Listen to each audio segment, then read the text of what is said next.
Hello and welcome to New Jersey Politics with Laura Jones. I am Laura Jones and it is so good to have you here. Coming up today, we are taking a look at the rise in car thefts in New Jersey. It recently hit close to the governor's own home, and those at the local level are asking for help on bail reform to try and stop the crime before it happens. Sean Golden is the sheriff of Monmouth County and is standing by to talk about the seriousness of the issue and what many in law enforcement would like to see happen to address this problem.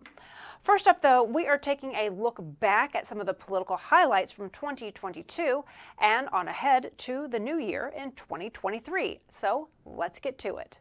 Joining me now is former state legislature and gubernatorial candidate John Wisniewski. It's good to see you. Thank you for joining us. I'm glad to be on again. Thanks, Laura. Well, with the elections now behind us, or I don't know if they're really ever truly behind us, because there's always another one. What do you think the emphasis is going to be policy-wise heading into the end of the year? Lame duck season, if you will. Right. So there'll be a lame duck in Washington. Democrats will likely not control numerically the House of Representatives. And so there are a number of pieces of unfinished business that the Democrats will want to get over to the Senate and get onto the president's desk as quickly as possible.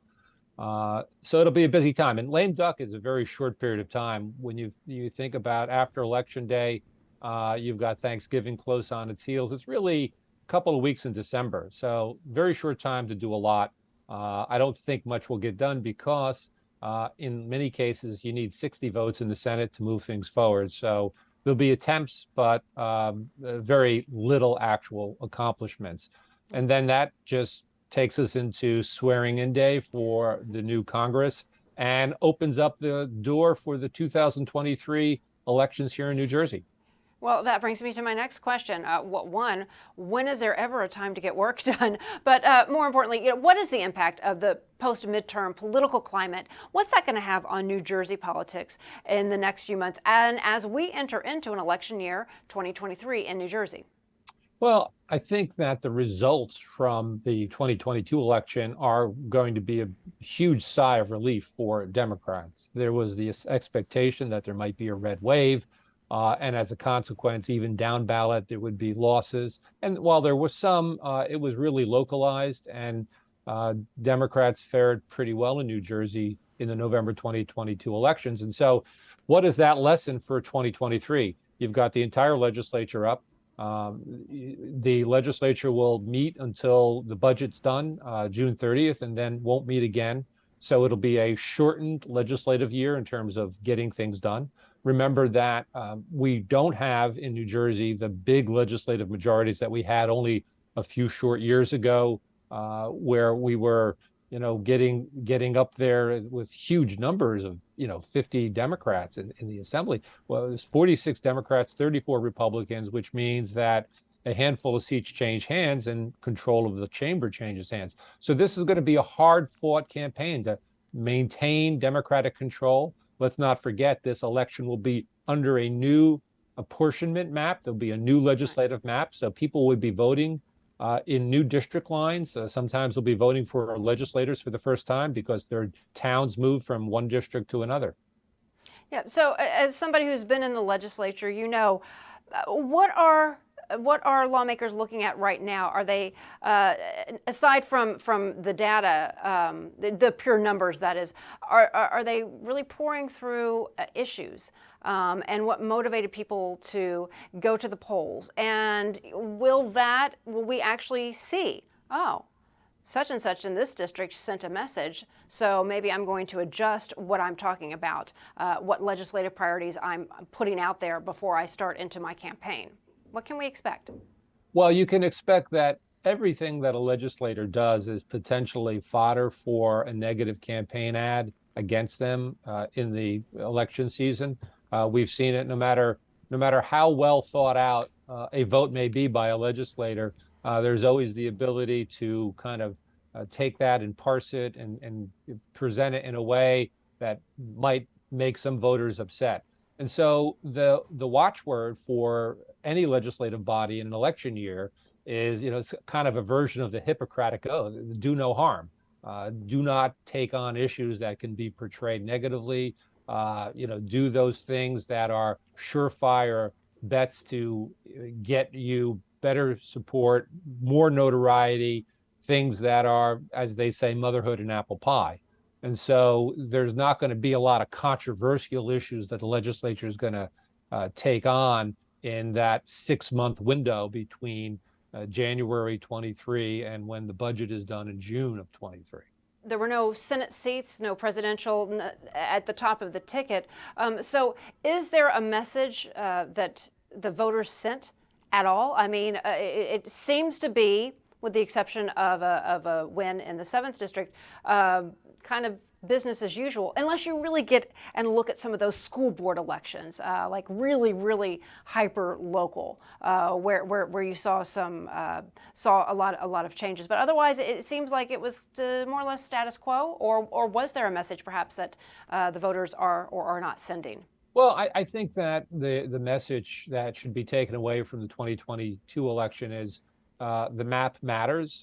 Tom Malinowski probably would have gotten reelected if the map hadn't changed. The map changed, and he had a self-inflicted wound, but the map changing took a lot of Democratic votes out of his district, and that mattered. The map mattered also for Andy Kim. He had a robust victory in a district that previously would not generate those robust victories. And so the map matters. And when you look at the legislative map, that's changed too. And so there are places in the state where people who have been in the legislature for a decade or more are now in districts where the Democratic performance is marginal at best, and they are girding for battle. They are expecting an onslaught of Republicans. And you could look at, a couple of districts in South Jersey or perhaps Western Jersey in which the numbers are not as robust as perhaps they could have been under a different map. And the Republicans are sensing that they might have an opportunity. Although, frankly, that sense of opportunity that they have is probably tamped down a bit because there wasn't this national red wave. So I think they're modulated a bit, but still, the map matters.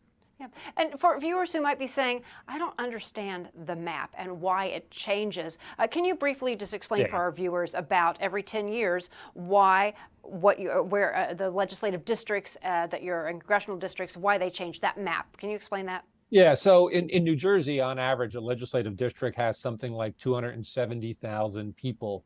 And when I was responsible for working on the map now 12 years ago, the number was a little less. And we had to look at population growth, right? Some places in the state have grown incredibly. You take a look at a community like Lakewood, where the population has shot up. You look at other places in the state where a population has shrunken. You need to make sure that everybody is equal representation. So there's roughly an equal number of voters in each district. So boundaries change. Towns move from District A to District B. And that will not only change who you vote for, but will also change the ability of particular legislators to get reelected or not get reelected. And so that map-making process every decade really decides who you vote for. And that map-making process is done by 5 Democrats, 5 Republicans, and a tiebreaker appointed by the Chief Justice of the New Jersey Supreme Court. Right. That matters. Yeah, no, thank you for explaining that. It's always good to get a brush up on certain terms and phrases we throw around in the political world, and then people may not fully understand. So just final thoughts here. What else do you think is going to be key watching as we head into the holiday season and then look ahead to a new year, 2023, and then 2024? Yeah, well, I mean, isn't that the case in New Jersey, is that there's never an election occurring in which there isn't the subtext of the following election already getting laid out. And so when you look at the 2023 election, you look at the control of the New Jersey legislature, people are already making plans for the next presidential election. That's going to be a background to what happens on the state side. Will Joe Biden be a candidate in 2024? Well, we don't know. What is the congressional map? What is the congressional politics going to be going into the next cycle in 24 will be somewhat influenced by what happens on the legislative side.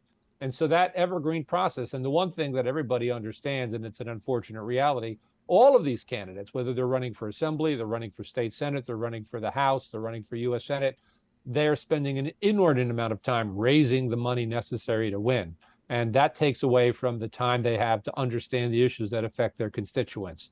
And, that's always going to be a big part of what takes place in every electoral cycle. Candidates having to focus on raising money because they need the money to win so they can continue to representing their constituents.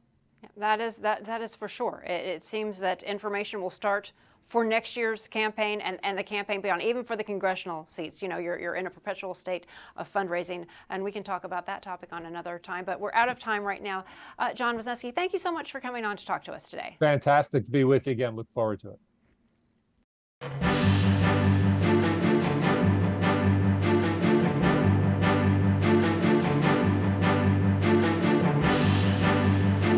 Thefts are on the rise in New Jersey. Over 14,000 vehicles were stolen last year, and officials say this year could be worse. Here now to discuss with us the growing threat of car theft in New Jersey is Monmouth County Sheriff Sean Golden. Sheriff, it's good to see you. Good to see you as well. Thanks for having me. Absolutely. Well, let's just talk a little bit about what is behind the rise in car thefts. Well, I think, and I do believe, and statistically speaking, that the rise in car thefts are in large part due to the catch and release policy of bail reform. Statistically, and if you base base it on statistics and not emotion, you would clearly see, and we have a bunch of statistics here in the sheriff's office, you would clearly see that in 2017, when bail reform was enacted, we had less than 185 vehicles stolen in the county, and we always were under that number. After 2017, in 2018, 246, 2019, 291, 2020, 320, you get the idea, up to 2022, and we're well over 568 to date in 2022, right? So that married up with the statistical information from my correctional facility, which is our spreadsheets that we keep of every inmate that comes into booking that has been charged with motor vehicle theft and released. We have 157 recorded subjects on this spreadsheet in the past 2 years. So just in a 2-year period, that's 157 individuals that have been in my Monmouth County Correctional Facility and have been released. And there's a number of these. For instance, we look at the rearrested individuals, and out of those 157, we have 63 that have been rearrested or reoffended in some way. And that's just in Monmouth County, Laura. This doesn't include statewide. Statewide, there's over 15,000 vehicles to date that have been stolen. And so clearly I attribute it to, and if you, again, do the research and use statistical and not emotion, it's clearly linked to the failed bail reform policy and the catch and release of no bail. And this is becoming a big business. It's not just, kids, getting a car and then dumping it off. It is a business. People are making money. I mean, and it's a well-oiled machine, correct? That's correct. And what we see, and, but getting back, some of it's disturbing. Like, we had about a month ago at 3:00 on a Saturday afternoon, beautiful weekend, families are out, soccer games and the like. And we had an individual, 3 individuals that, stole a car, started a high-speed chase. We have my sheriff's office, state police, Homedale Township Police, all involved in a motor vehicle crash, and they fled on foot, resisting arrest. And the juveniles released within hours, and the other subjects are released out of my jail only to reoffend. And so, because it is a business. And listen, this business and enterprise that you talk about are using juveniles as mules. They're employing juveniles to do this. They know nothing will happen to the juveniles. And part of my kind of press releases in the past and my pitch to the legislators are, listen, I get, everybody doesn't want to admit that there's a failure or a loophole in bail reform, right? It was meant to bring the jail population down, which it did. But at the end of the day, we are not keeping these reoffended individuals, and that includes juveniles, by the way.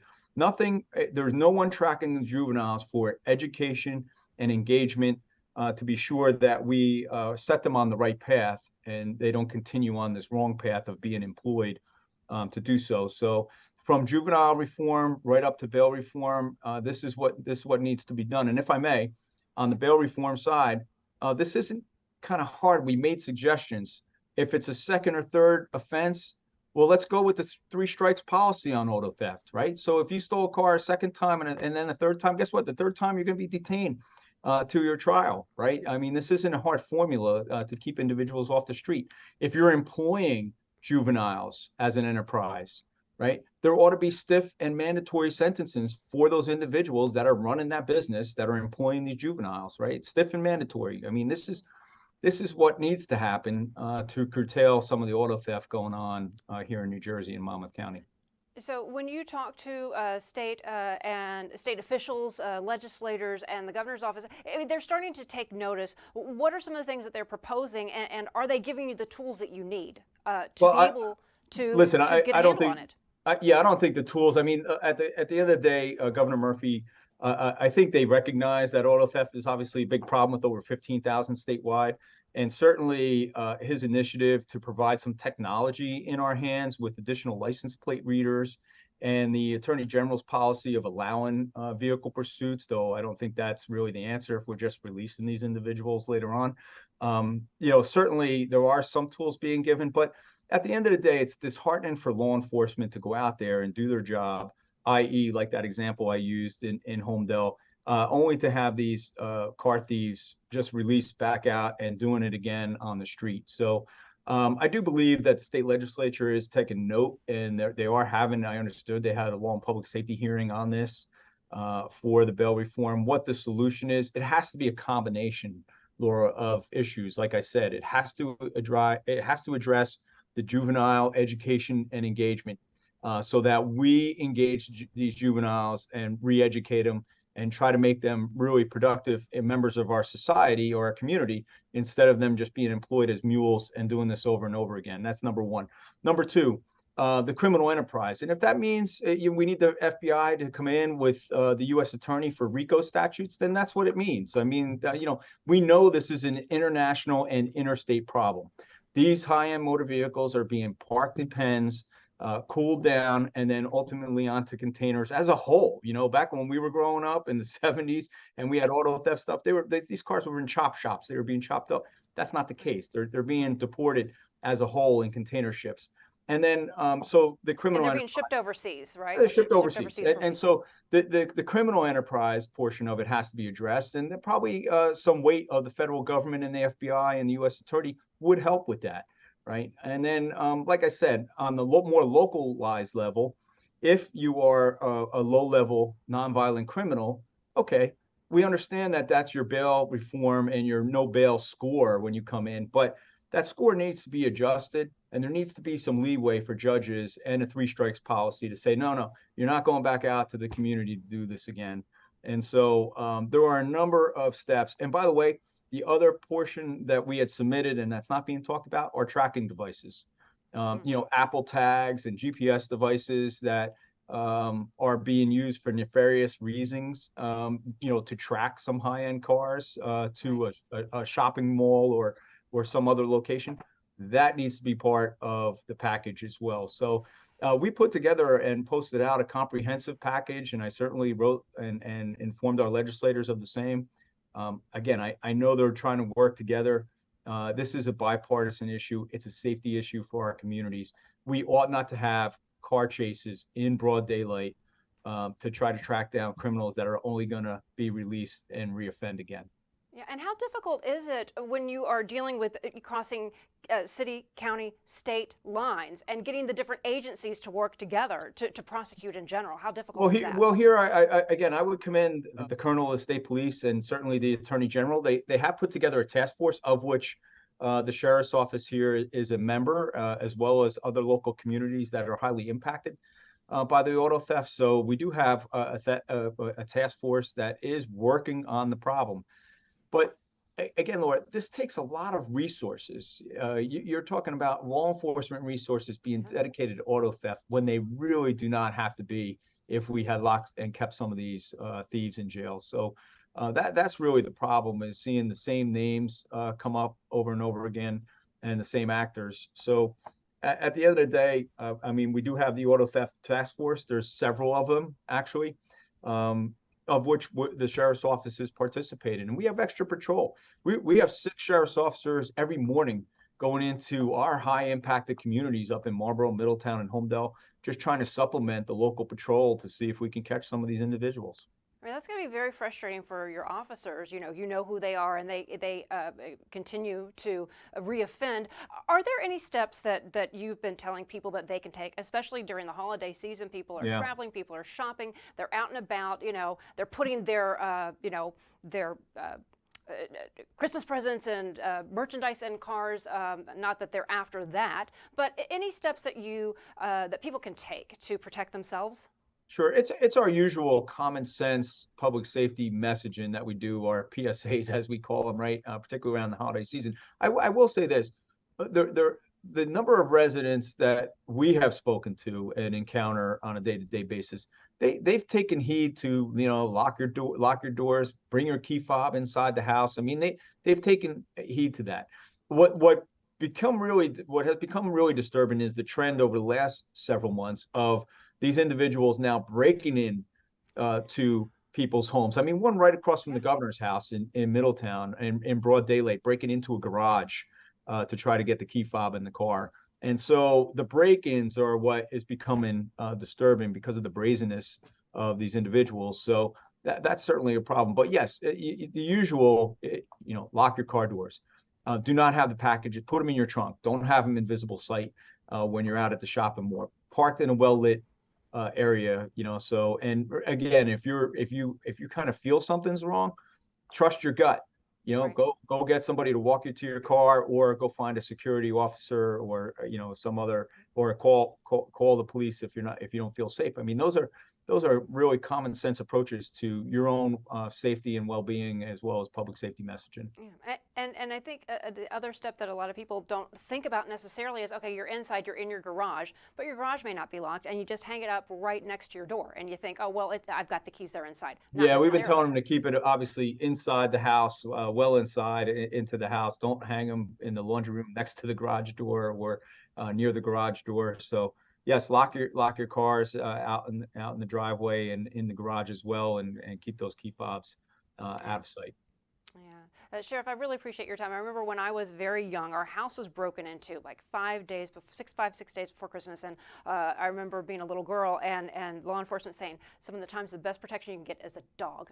So Yeah, well, I've got 2 dogs that bark like crazy. Yeah. But we appreciate you taking the time, and we appreciate all that your officers are doing. No, listen, I always thank law enforcement for being out there and protecting our communities. They do a tremendous job day in and day out, and we want to thank them as well. And we need to give them the backup they deserve with this particular issue. All right. Well, Sheriff, thank you so much. Thank you as well.